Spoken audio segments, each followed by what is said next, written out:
আসসালামু আলাইকুম ভিউয়ার্স, বিশ্বপোর সংবাদে স্বাগতম।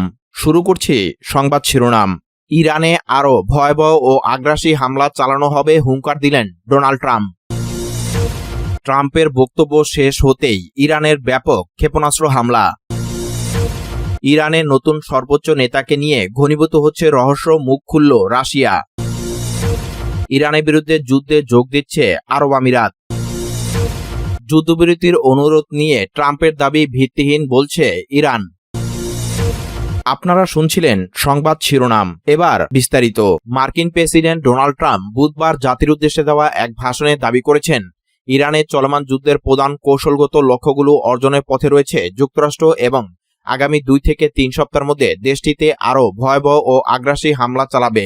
যুদ্ধক্লান্ত মার্কিন জনগণের উদ্দেশ্যে দেওয়া এই ভাষণে ট্রাম্প উল্লেখ করেন, গত 32 দিনের সামরিক অভিযানে তার বাহিনী যুদ্ধক্ষেত্র দ্রুত, নির্ণায়ক এবং অপ্রতিরোধ্য বিজয় অর্জন করেছে।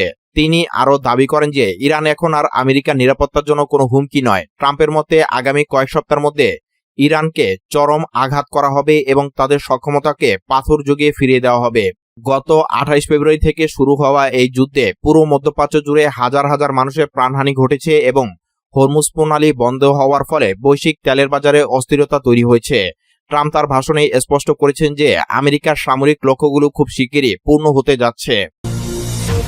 জাতির উদ্দেশ্যে ভাষণ দিয়েছে মার্কিন প্রেসিডেন্ট ডোনাল্ড ট্রাম্প। তার বক্তব্য শেষ হতে ব্যাপক ক্ষেপণাস্ত্র হামলা চালিয়েছে ইরান। বৃহস্পতিবার আল জাজিরার এক প্রতিবেদনে এই তথ্য জানানো হয়েছে। প্রতিবেদনে বলা হয়েছে, ট্রাম্প জাতির উদ্দেশ্যে ভাষণ শেষ করার কিছুক্ষণ পরই ইসরায়েলের দিকে নতুন করে ক্ষেপণাস্ত্র নিক্ষেপ করেছে ইরান। ইসরায়েলি সামরিক বাহিনী জানিয়েছে তারা ইরান থেকে ছোড়া একাধিক ক্ষেপণাস্ত্র শনাক্ত করেছে। হুমকি মোকাবেলায় দেশটির প্রতিরক্ষা ব্যবস্থা সক্রিয় করা হয়েছে। সামরিক বাহিনীর এক সংক্ষিপ্ত বিবৃতিতে বলা হয়, হুমকি প্রতিহত করতে প্রতিরক্ষা ব্যবস্থা কাজ করছে। এর আগে ট্রাম্প দাবি করেন, এই যুদ্ধে ইরানের নৌ ও বিমান শক্তি বড় ধরনের ক্ষতির মুখে পড়েছে এবং দেশটির অনেক শীর্ষ নেতা নিহত হয়েছেন। তিনি আরও বলেন, ইরানের ক্ষেপণাস্ত্র ও ড্রোন হামলার সক্ষমতা উল্লেখযোগ্যভাবে কমে গেছে। ইরানের নতুন সর্বোচ্চ নেতা হিসেবে মোস্তফা খামেনির দায়িত্ব গ্রহণের 1 মাস পূর্ণ হতে চললেও এখনও জনসম্মুখে আসেনি তিনি। তার এই দীর্ঘ অনুপস্থিতি বিশ্বজুড়ে নানা জল্পনা কল্পনা এবং তার শারীরিক অবস্থা নিয়ে রহস্যের সৃষ্টি করেছে।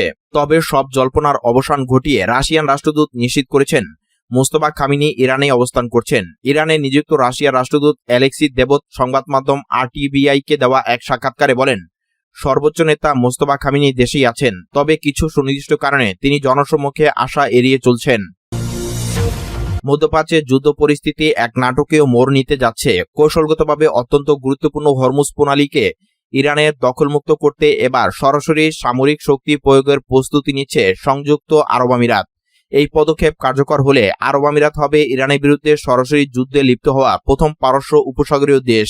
ওয়াল স্ট্রিট জার্নাল এক প্রতিবেদন অনুযায়ী হরমুজ প্রণালীকে বল প্রয়োগের মাধ্যমে উন্মুক্ত করতে জাতিসংঘ নিরাপত্তা পরিষদের একটি প্রস্তাব পাশের জন্য জোর তদবির চালাচ্ছে আবুধাবি। বৃহস্পতিবার এই প্রস্তাবের উপর ভোটাভুটি হতে পারে, যা স্পন্সর করছে বাহরাইন।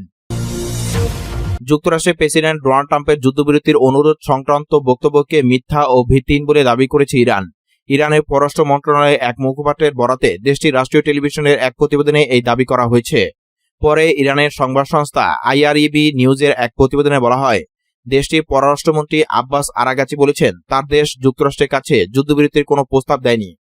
আরাগাচি বলেন, যুদ্ধবিরতির জন্য ইরানের পক্ষ থেকে 5 দফা প্রস্তাব দেওয়া হয়েছে বলে বিভিন্ন সংবাদ মাধ্যমে উল্লেখ করা হচ্ছে, এটা অনুমান ছাড়া আর কিছুই নয়। আরাগাচি আরও বলেন, যতক্ষণ না আক্রমণকারী দেশকে শাস্তি দেওয়া হচ্ছে এবং ইরানকে পূর্ণ ক্ষতিপূরণ প্রদান করা হচ্ছে, ততক্ষণ পর্যন্ত এই যুদ্ধ চলবে।